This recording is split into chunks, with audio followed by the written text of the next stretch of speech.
Cheers, guys.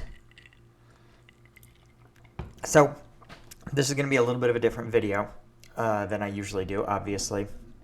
Um, but for those of you that don't follow the news, probably by the time this video goes live, the last of the U.S. forces will have left Afghanistan, which is unreal to me. For those of you, again, that are new to the channel, or actually, I don't think I've really covered this. So I served on active duty in the U.S. Army from 2009 until 2013. And from 2010 to 2011, I had a 12-month deployment to Afghanistan. I was a platoon leader. I had 40 soldiers under my command. We were what they call in doctrine battle space owners. So we did a tremendous number of patrols and operations. That I think probably the total for me would be something like 300 combat patrols I led. So yeah, and we did it jointly with the Afghans. I was in the eastern part of the country near the Pakistan border, near Jalalabad city.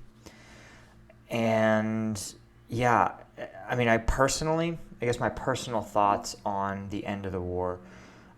First, I don't regret any of it. I'm so proud of the soldiers I led. They were just an unbelievably skilled, dedicated group of soldiers. The Afghans I worked with, they ran the gamut, but some of them, especially in the Afghan army and the Afghan police, were outstanding. True dyed-in-the-wool warriors. Proud to have served with them. Absolutely. They, when we would get in firefights, those guys were slinging lead just as much as we were, sometimes more so. I personally know that, I was as ethical as a leader can possibly be. I followed the Geneva Convention. I treated enemy combatants like I would treat my own wounded. I never put a civilian at risk. The only time we would get in firefights at all was if someone tried to shoot at us first. Full stop. And I know that, not every leader, as we've seen, had that same strong moral compass. And so I'm most, I think, proud of that I was able to be not just an effective combat leader, and that I was able to bring all my soldiers home safely, which I think is probably number one on my list, actually, but that I was able to do so in a way that reflected what to me is the best American values. The values of respecting human life, respecting civilians, helping the people who are poor and vulnerable and downtrodden, and that, whether it was giving away pens, giving away water, treating random people in a village, even just playing with kids, right? All of that, I just tried to convey what that American flag would be in an American soldier meant to me. It's really, I guess, to zoom out a little bit, it's really sort of breaks my heart to see that the Taliban has taken over, I think, a third, maybe 2/3 of districts in the country. It looks like they're going to be able to roll several more once there's no U.S. troops to support the Afghan forces. And I mean, I think most of the smart intel on the ground says the Afghan government, probably within about 90 days, will only control major cities, and I expect within a year that the Taliban will be the generally recognized government of the country. To me, as a country, I think we just wasted our time. we wasted our time. We wasted so much of our effort. I understand that we went into Afghanistan. When I was 17. No, I'm sorry. 2001. I was 13, 14 years old when that war started, and then I was 24 when I deployed, and now I'm 34 when it ends. And I think the U.S. went to Afghanistan for reasons that it thought were appropriate, right? To try to find and hunt down the terrorists that perpetrated 9/11. But the tragedy in all that is that it took us 10 years to do that, to find bin Laden. And as we spent more time there, our objectives expanded. And it became establishing a new governance system. It became counter drug operations. We even tried to rewrite like fundamental parts of the fabric of the country of Afghanistan, right? We tried to change their gender relationships, right? And this is a country with a deep history and a rich culture, and we don't have to agree with all of it, but we went in there and we tried to reprogram it. I mean, the hubris, right? To believe that your military can change the way governance is done, right? They had a government. They have a system of ensuring governance that is done by tribes and shuras and elders. And so to sit there and change that fundamental governance structure, their sense of justice is different from ours. We tried to replace a sense of like tribal justice that, again, to Americans would look really unfair, but we tried to replace it with our own like legalistic justice system.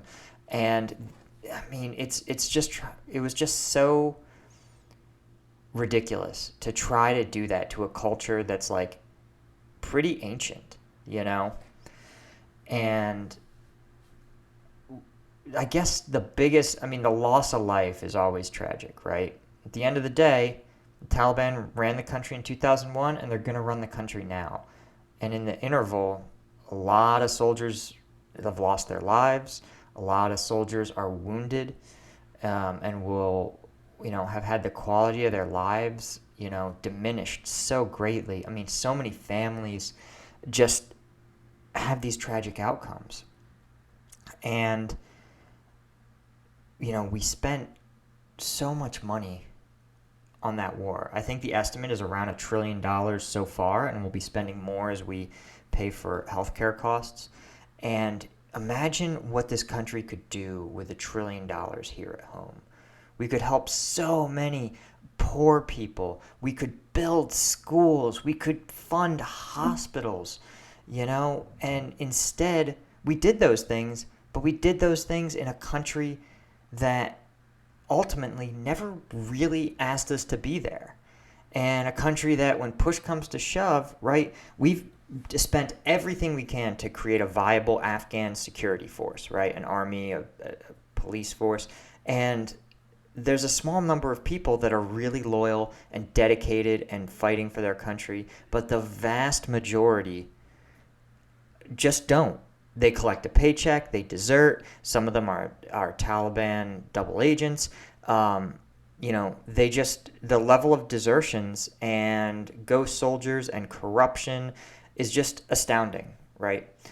And it's not necessarily the soldiers' fault. It's just at every level, no one wants to stand up for this idea of a country, right? This is a society that, in my experience, is one where loyalty is first to your tribe, your ethnic group, your sub-tribe, and then to a larger ethnic group, and then finally to, like a linguistic group. And so, but America chose to send its money overseas to stand up a military where none of the soldiers wanted to fight, build hospitals in a country that didn't want us there and was actively trying to kick us out in some cases, fund schools. These aren't bad things, but they are only worth the effort if you're invited and if you have those things in your own country. I mean, there's schools in the USA that don't have air conditioning, and it's 100,000 degrees in parts of this country, right? There are kids in this country who don't eat, who don't get a meal, whose parents can't afford a birthday cake. And we wrote trillion-dollar checks for Afghans that no-showed, that just signed up for the military, took a check, and dipped. For, infrastructure projects that we never supported. The number of times I would see some half-built hydroelectric dam that was someone's good idea, right? But all you've done is dam up a river or a stream, and as soon as one part breaks, hey, where are you going to find a micro hydro generator in Afghanistan? You're never going to find it, right? They get scrapped and sold for parts. It's just like, it's astounding. And it's astounding. I mean, I remember, to give you one story, we had a contractor to help build out our forward operating base, right? Inject some money into the economy, right? Afghan contracting companies. And they were paid $1 million US, which you can imagine how far $1 million US will get you here, let alone in a country like Afghanistan. So this guy had huge margins, and they cut corners at a level that was like eye-watering. There was a contract for, I think it was like 20 tons of gravel. We got maybe 10. But they're like, you didn't measure every truck, so, you got what you got. We paid you 20. And, we had a generator that was supposed to run all the power on the base. And it was supposed to be like a 15,000 watt generator. Well, literally, they bought a 1,500 watt generator and switched the plates, right? So that, and of course, it cut out almost immediately. And when we tried to find the contractor, dude was gone. Pocketed $1 million. Spent maybe 100,000 max. He probably stiffed his own contractors, honestly. Probably spent less than that. Probably spent about $50,000 on this base. And that's your tax dollars if you're a U.S. citizen, right? That's my tax dollars that we wasted. And it just made somebody rich who was basically a fraud, And so when you see news articles that are like Afghan corruption, that's what they mean. They mean it's people pocketing your tax dollars that should be used to build up our country, right? America has no shortage of problems that you could solve with $1 trillion, or you could at least make some serious headway. And instead, we used it to kill a bunch of people in a country and achieve nothing. Nothing. So, anyway, guys, that is my rant. Thank you guys for watching. Have a drink for me, man. Have a drink for me, but also have a drink for all the soldiers that didn't come home, Whatever else you think about the war, and I've given my opinion, those guys, their country told them that it needed them, and they said, I'm in. If you need me, I'll stand up. And that's a noble thing, man. That's a noble thing, right? It's the American public. They could have voted for any leaders they wanted. And they voted time and time again to keep this war going. And that's what a democracy is. Might have been a good idea. I think it was a bad idea. But, those 19-year-old kids, man, the politicians, the folks in the Pentagon they don't really pay the price, right? It's 19, 20, 24-year-old kids that do it. And that's pretty awesome. That's pretty awesome that those soldiers exist. So, yeah, have a drink for them. Have a drink for all the soldiers. And until next time, I'll see you guys later.